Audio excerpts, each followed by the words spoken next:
Hello, welcome. This is my lowest shelf book tour, just to explain a few of my books, and we're going to start with the DC Encyclopedia. It's big, it's impressive, but far too much space is given to the main, the well-known superheroes. Some of the smaller heroes aren't in there at all, and some of the information on some of the moderate superheroes could be expanded massively. It's still great, the artwork's great, but for an encyclopedia you need more information. Next two books along, obviously different versions of the same book. I genuinely can't say at what point in my life I ended up buying these two different versions, but somehow I've ended up with them. I haven't read them cover to cover, but I did use the encyclopedias here for some of my writing as reference material and for inspiration. They are very good. They're quite modern as well compared to some of the old ones I had. And speaking of, these two, the small one and this ultimate book here, they're a kind of desperate replacement after my childhood dinosaur books were thrown out one day, so I was completely lacking. The information within them was probably fairly dated and fairly irrelevant these days, but the artwork inside and the information and the fact that I'd probably drawn and scribbled all over them, that was a bit of a loss. So I've started to buy some of the older dinosaur books. I mean, this one's not old particularly, it just reminds me size wise of one because it's like a page of dinosaur. But I'll buy at car boots and stuff second hand dinosaur books, old ones that are outdated, and try and find some copies of the ones that I had because they were great. The fossil detectives here, sandwiched between them. Fossil hunting, something that I did when I was a child. I have not yet been able to redo it as an adult, but one day I'll get around to reading this, and then I'll probably take a holiday on the Jurassic Coast for a couple of days in a B&B and just walk the beach and spend time picking up rocks. That's my idea of a holiday. We've got the Warhammer section here. Got a few white dwarfs, probably the ones with the better pictures and artworks in, that I kept. The How to Paint Citadel miniatures, which is something of a not very popular, respected art. Painting the small plastic and metal figures, and some of the painters out there, the detail they put onto them, they're genuine works of art to me. So I suppose I'll keep that just to remember how to paint, because I haven't painted since I was probably pre-14, so a fair while ago.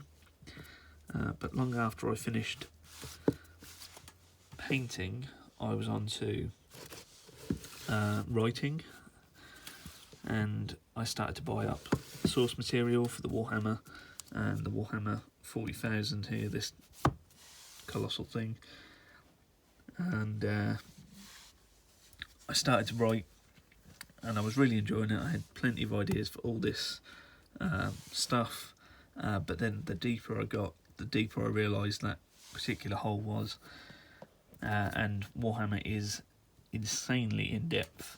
They've got a back catalogue which is, as far as I'm concerned, unreadable in its entirety. A lot of it's at print, and then they did that thing a few years ago where they kind of reset the universe. They lost me at that point. But before then anyway, I was writing the occasional thing. I put a story out online, it did moderately well on fan fiction. But as it's someone else's intellectual property, I very quickly walked away from all this madness to start my own IPs and do my own works that I could control myself, because waiting on someone else to publish sounds like a bit of a nightmare, so why bother? This big old thing here, the Cambridge Encyclopedia of the English Language, was gifted to me by my English teacher in 2017. In 2017 I resat my English GCSE, which I was incredibly bad at school age, but like I said, I've since become quite a reader and a bit of a writer, and going back and getting a better grade seems sensible. My teacher was incredible. We talked quite a lot about language and language use, and at the end, well, it was about the middle of the course, she gave me these books, or this book and a couple of others, as a gift, and these are university level English language, and it was a gift that meant a great deal to me because it showed she had that kind of faith in me, and she kept talking to me about doing university English, which would be nice, but I'm not made of money. And the books next to it, all stuff that I used for the GCSE resit, the ASNA 2. This book is the 99 version of the GCSE English exam, which was given to me by my sister during the reset. Some of the work assignments there, I think. And then after my reset of the GCSE English, I started to look into physical education, shortened to PE for most people in this country. And physical education GCSE was something that I was desperate to do, and on the day that the GCSEs were picked, I was ill and I missed all available slots in the PE class, and that was something of a dismal turning point in my life, because I was so in love with everything that was done physically, like just moving. You know, I'll play whatever sport, I'll do whatever game, and at that point I was kind of out of it. But recently I have managed to get back into it, start exercising again properly, and I have the whole anatomy and physiology book. The current book I'm reading is anatomy and physiology, but also it's embryology and stuff that goes right back to the origins of the human species and all life on Earth, actually. This book, I will say very quickly, had a discount sticker right there. So I saw anatomy of exercise and it was like, I don't know, £1.50 or something. And it wasn't until I got home, took the sticker off, that I actually read the full title, and it was Exercise for the 50 plus. It's got some decent diagrams in there though, so it's not completely useless. The AS level philosophy I have not got round to yet, like many of these other science and fact books. I think they call them non-fiction. I just haven't got round to them yet. Philosophy in particular is a mind spinner. Just sends me off. Like, you read a sentence, then you have to spend 10 minutes thinking about it, and then you come back, you've forgotten where you were, you have to read the last 10 sentences, and the sentence that sent you spinning off in the first place sends you spinning off again. So it is a bit of a nightmare to read, but good for the brain. The Sky at Night, co-written Patrick Moore. I'm sure we'll get round to it at some point. This was purchased for me by my mother when me and my brother bought a telescope between us. The telescope turned out to suck, so we didn't get too far with it. But I've always had an interest in the cosmic, so I'm sure we'll get round to it at some point. 2 books on science. I desperately need to brush up on my science education. Science was one of my better subjects when I was younger. It is a passion. Now I'm older, but I'm a bit rusty, so I need to get back into it. These 2 books here, the psychology book and the philosophy book, I actually asked for, I think it was Christmas or birthday, I asked my mother, could I have the philosophy book, which is yellow with red writing, and she went into the shop and she saw a book that had a P in it, and it was red with yellow writing, and I ended up with psychology instead of philosophy, so I bought that myself a bit later.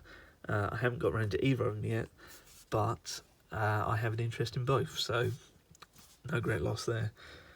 The Rough Guide to Psychology is one of the books I have read down here. Don't ask me what I retain though, it just, you know, a passing interest in psychology and almost anything scientific. And these last 5, all Dan Brown's.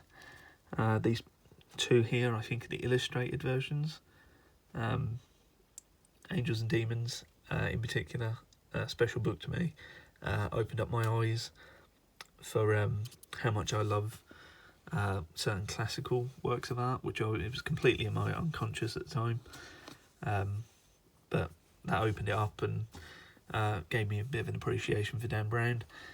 I then vaulted down the list of books. Inferno and Lost Symbol are at least worth reading. Also, Origin. If you're into architecture, fine. If you're not into architecture, bit of a struggle. But of my bottom bookshelf, that is what I've got at the moment. Second bookshelf is double stacked. There's stuff behind there, so I'll have to be unstacked at some point. And then the top bookshelf is quagmire of things, also double stacked. Got stuff back there. And on top of my bookshelf, my colossal dictionary and other selections of dictionaries, and where they live, for ease of access. But that about brings us to a close for this one. I will do more videos in future, I hope. A few more explanations and try and track down all the rest of my books. But thanks for watching, and farewell.